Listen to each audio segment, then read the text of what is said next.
Assalamualaikum warahmatullahi wabarakatuh. Baiklah, sebelumnya perkenalkan, nama saya Wilsa Amelia dengan NIM C1E122022.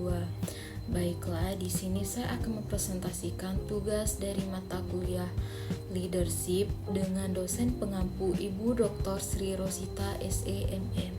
Di sini saya akan menjelaskan terkait tentang teori motivasi dan juga teknik motivasi dalam kepemimpinan. Di sini saya akan menjelaskan apa saja sih yang dimaksud dengan teori motivasi dan juga teknik motivasi dalam kepemimpinan. Terlebih dahulu saya jelaskan apa pengertian teori motivasi dan juga teknik motivasi dalam kepemimpinan. Motivasi dalam kepemimpinan adalah proses internal yang digunakan oleh seorang pemimpin untuk mendorong, mengarahkan, dan mempertahankan perilaku anggota tim atau bawahan agar mereka dapat mencapai tujuan individu maupun organisasi secara optimal. Dalam konteks ini, motivasi tidak hanya sekedar memberi perintah atau arahan, melainkan menciptakan kondisi psikologis dan lingkungan kerja yang membuat individu merasa terdorong dari dalam dirinya sehingga bisa berkontribusi dan berkinerja dengan baik. Motivasi juga berperan sebagai penggerak utama perilaku manusia. Dan dalam dunia kepemimpinan, hal ini menjadi instrumen penting yang menentukan keberhasilan dalam mengelola dan mempengaruhi orang lain. Pemimpin yang mampu memotivasi bawahannya dengan efektif tidak hanya menciptakan produktivitas yang tinggi, tetapi juga menumbuhkan rasa memiliki, yaitu sense of belonging, loyalitas, serta suasana kerja yang harmonis dan positif. Motivasi dalam kepemimpinan melibatkan kombinasi antara pemahaman terhadap kebutuhan dasar manusia. Selanjutnya ada teori motivasi hierarki kebutuhan Maslow, yaitu yang pertama ada kebutuhan fisiologis atau physiological needs. Kebutuhan fisiologis adalah kebutuhan paling dasar dan fundamental yang harus terpenuhi untuk menjaga kelangsungan hidup manusia. Tanpa pemenuhan kebutuhan ini, manusia tidak bisa melanjutkan ke tahap kebutuhan lainnya karena tubuh dan fungsi biologisnya tentunya membutuhkan kebutuhan fisiologis agar bisa bekerja dengan baik. Nah, kebutuhan biologis utama yaitu manusia membutuhkan makanan sebagai sumber energi, air untuk hidrasi, udara untuk bernafas, serta tidur yang cukup agar tubuh dan otak dapat berfungsi secara optimal. Selanjutnya, pengaruh terhadap perilaku. Ketika kebutuhan ini tidak terpenuhi, seseorang akan sangat berfokus pada bagaimana mendapatkan kebutuhan tersebut. Misalnya, seseorang yang lapar atau haus akan cenderung mencari makan dan minum terlebih dahulu, bahkan mengabaikan hal-hal lain seperti hubungan sosial atau pencapaian diri. Selanjutnya ada hubungan dengan kondisi kesehatan, yaitu kebutuhan fisiologis yang tidak terpenuhi dalam jangka waktu lama dapat menyebabkan penyakit, penurunan fungsi tubuh, dan bahkan kematian. Selanjutnya, peran kebutuhan ini dalam masyarakat. Pemerintah dan organisasi sosial biasanya berusaha menyediakan akses kepada kebutuhan dasar ini seperti air bersih, makanan, dan tempat tinggal untuk menjaga kesehatan dan kesejahteraan masyarakat. Contoh konkretnya, bayi yang baru lahir dan bahkan orang dewasa yang kelaparan atau haus tidak akan memikirkan hal lain selain bagaimana mendapatkan makanan dan air dalam situasi ekstrim.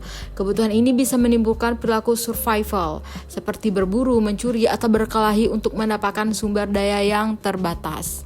Selanjutnya ada kebutuhan keamanan. Pastinya manusia butuh rasa safety, yaitu rasa aman, di mana mereka tidak ada rasa ketakutan. Selanjutnya ada sosial, yaitu hubungan dan rasa diterima, di mana manusia adalah makhluk yang pemikir dan tentunya mereka sangat butuh rasa diapresiasi dan rasa diterima ketika mereka berada di suatu tempat atau di suatu peristiwa. Selanjutnya adalah harga diri, di mana manusia sangat butuh pengakuan dan apresiasi atas hasil kinerja mereka, di mana mereka merasa sangat senang atau merasa dihargai ketika apa yang mereka lakukan diapresiasi, dihargai, dan diberi reward, dan itu bisa menumbuhkan rasa kinerja yang lebih baik ketika mereka merasa bahwa mereka dihargai atas apa yang mereka lakukan.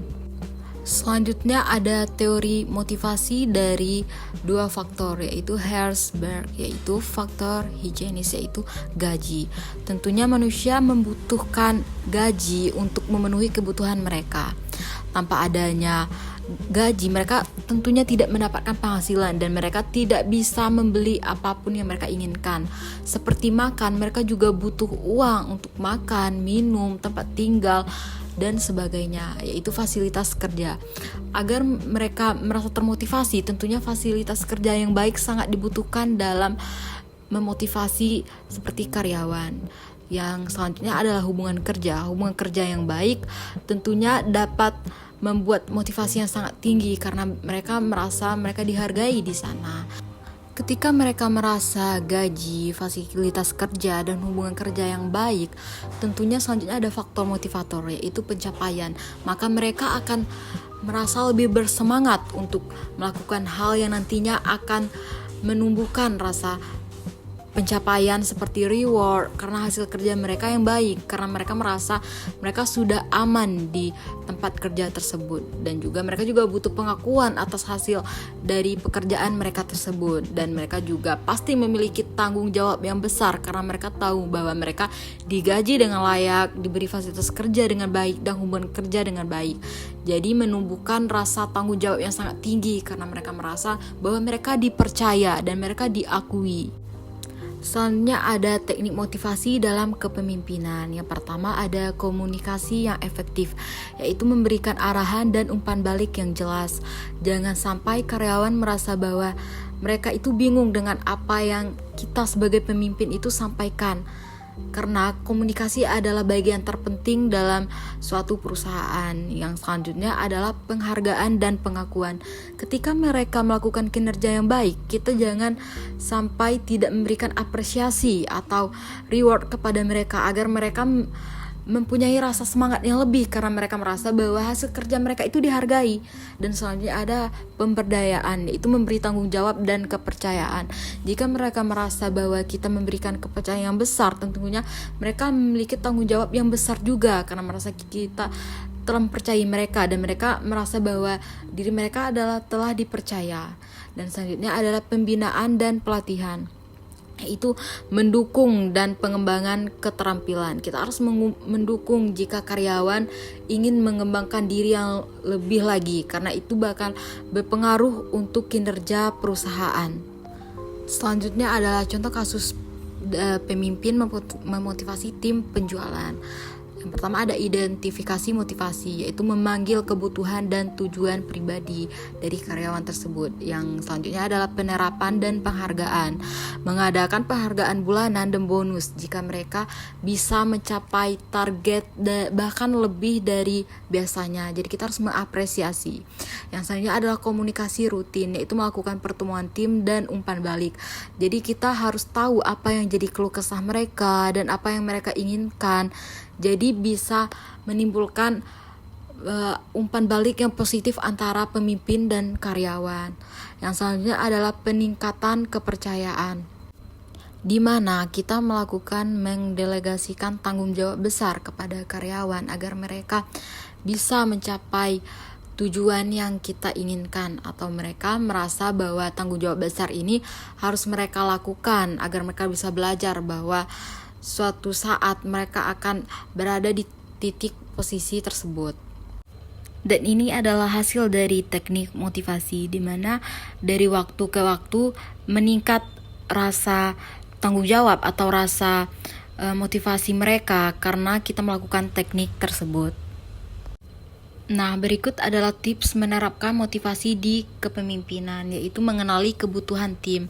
Kita harus tahu bahwa tim membutuhkan apa dan apa yang mereka inginkan, yaitu bina hubungan baik, yang pastinya dengan komunikasi, yaitu berikan apresiasi ketika mereka melakukan hal yang lebih dari sebelumnya, seperti mereka telah bekerja keras dan kita harus memberikan apresiasi tersebut. Dan yaitu fasilitasi pertumbuhan, kita harus memfasilitasi pengembangan diri mereka. Selanjutnya ada kesimpulan dan langkah selanjutnya, yaitu memahami teori motivasi, menggunakan untuk memahami tim lebih dalam dan lebih baik.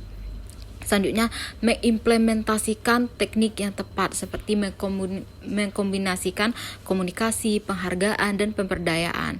Selanjutnya adalah evaluasi dan adaptasi, yaitu selalu memantau hasil dan menyesuaikan strategi dari hasil tersebut.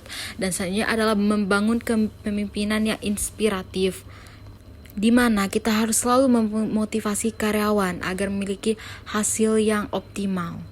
Sekian dari presentasi saya terkait dengan motivasi dan teknik motivasi dalam kepemimpinan. Nah, saya mendapatkan satu kutipan dari Nelson Mandela, yaitu seorang pemimpin yang baik adalah seorang yang berada di belakang ketika ada kemenangan dan berdiri di depan ketika ada bahaya. Mungkin sekian dari video presentasi saya. Wassalamualaikum warahmatullahi wabarakatuh dan terima kasih.